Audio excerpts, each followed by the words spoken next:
At the end of the day, I really do believe that he shouldn't have been dead and he should still be alive. Things could have happened differently.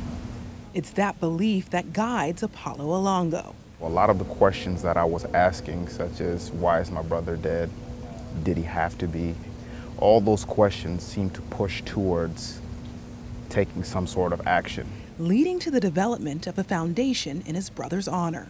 There is a need for an entity within the civil rights movement that provides information and direction.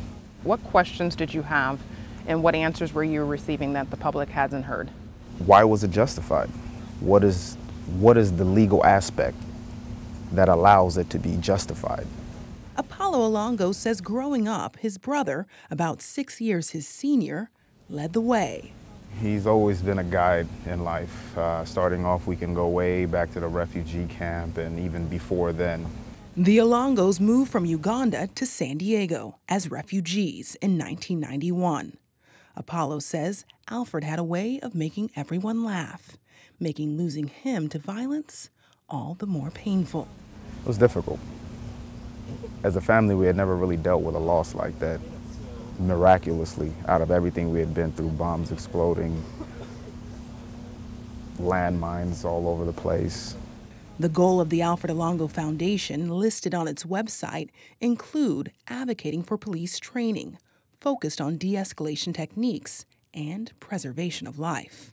Apollo says leading up to his death, his brother was emotionally in pieces over the death of his longtime friend. Someone that is dealing with a mental breakdown is not going to be able to respond to whatever orders that you're barking out. And with that understanding, there should be some kind of technique applied that de-escalates that particular situation.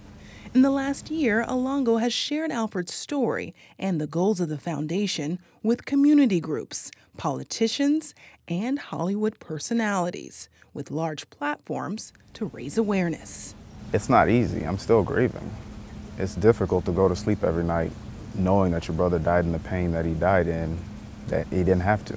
Olango also wants to develop research initiatives to study current laws and policies regarding law enforcement, to advocate for reform. It's the laws that justify the actions.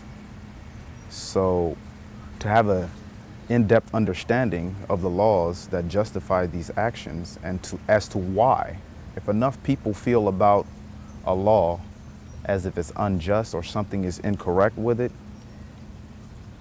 every law is a living document nearly, and it can be amended.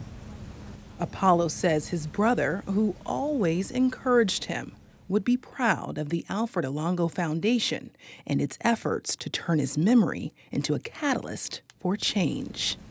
I hope Alfred Olango is remembered as someone that sadly lost his life in a situation that he wasn't supposed to, but in doing so was able to give something to a people.